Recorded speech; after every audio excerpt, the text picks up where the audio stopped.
it's off the charts. It's like nothing, literally nothing I've ever seen in my life. But there kept being these weird issues. At one point, somebody seemed to be intercepting the signal. Things just went down, and then, like I said, all of a sudden he wasn't on the air in Las Vegas anymore. So, kind of keep it in that context. I mean, Heaven Las Vegas is really the linchpin. It's one of their albums which seem to have a very strong prophetic tie-in with the issues with Jeff Buckley and Chris Cornell and so on. So, I mean, Heaven Las Vegas was really the linchpin for me. And while I was decoding, I mean, the symbolism in Las Vegas is so in your face and so blatant that it escapes no one. I think that everybody really understood when they saw that footage of this stuff going on under the shadow of this eerie illuminated sphinx and giant black pyramid. You don't need to be a PhD in symbolism and semiotics, even though no such thing exists, to suss out what you're looking at there. I mean, everybody got it. Everybody saw what was going on. But I don't think they just realized the depths of it. I started to think about, what's the significance of this Heaven Las Vegas? And then it struck me like a ton of bricks. It's the war in heaven. And it's the war in heaven that, I know Gordon White's been talking about in context of the geopolitical situation and economics. But this is just the war in heaven on a higher realm. I mean, for argument's sake, we can say this exists in the symbolic realm, and you can psychologize it. But at the same time, once you really get into the detail, it defies any rational explanation. Mm-hmm. And all these things are connected to these, again, this Virgo and Leo, and it seems to be just very highly significant, and also Orion.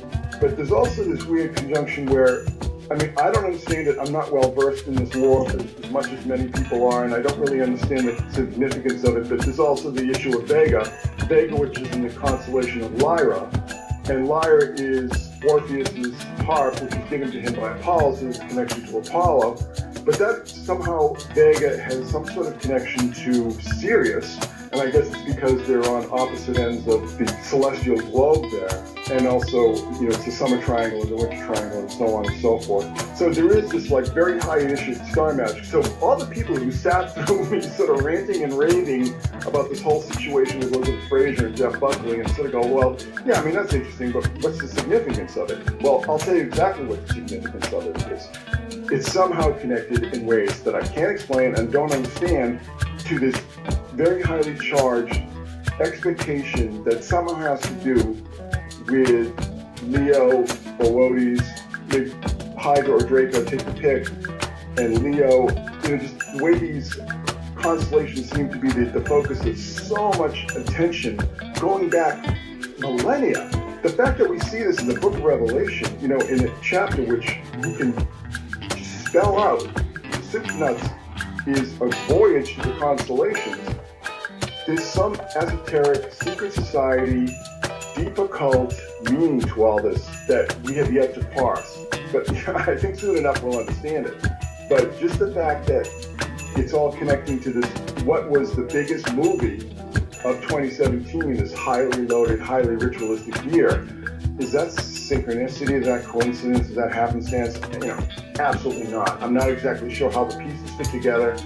All I can say is that, the pieces of the puzzle here, there's a few pieces missing. But once we get those pieces, we will understand, hopefully, exactly what is going on to us, around us, and, maybe start to understand what this false reality paradigm that we're living in is all about. And at the time, we were talking about the flurry of hurricanes named after ancient goddesses that incarnated into sirens in ancient Rome. But then, like you said, this Harvest Festival shooting happened 2 days later, and it's just so prophetic. I mean, yeah, like you said, it's also completely drenched in symbolism. 32nd floor, Babylon's on the 32nd parallel, Black Pyramid, more deaths underneath that. It's called the Harvest Festival.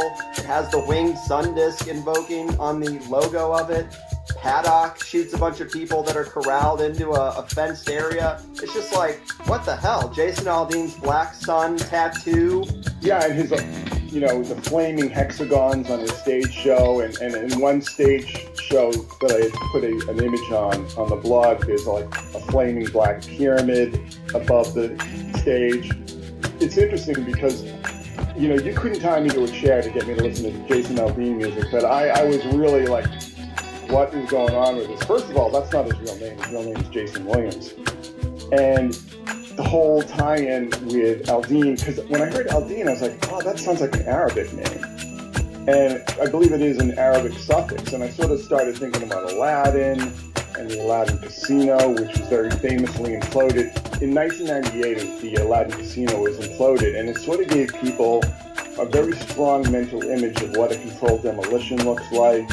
It just goes on and on. I mean, we are at a very strange point in the timeline here, because the barrier that once existed between the symbolic and the physical has just broken down entirely, I think. Right. And I don't think it just broke down of its own accord. I think it was a controlled demolition. You know, I mean, it was blown up. And it was blown up through a series of very powerful and concentrated rituals. Mm-hmm. And the Vegas thing also, you know, like you mentioned, Heaven in Las Vegas was one of the Cocteau Twins albums, but Mandalay Bay invokes water. And she actually wrote, or I guess they wrote, Heaven in Las Vegas 27 years ago. Frazier was 27. 27 encodes 9, and you also mentioned the 10-1 date is binary for 9. So a lot of 9s popping up in this thing, and to have written something 27 years ago at age 27 is pretty on the nose. I just find that so crazy how the numbers always seem to repeat and stack in these kind of interesting ways. Well, that ties into the whole idea of the 27 Club that you hear about with the rock star deaths. Right. So there's that tie-in there. So there's just, you know, like I said, the walls of demarcation, they're not crumbling, they've crumbled. They're not crumbling, they've crumbled. It's off the charts. It's like nothing, literally nothing I've ever seen in my life. They're not crumbling, they've crumbled.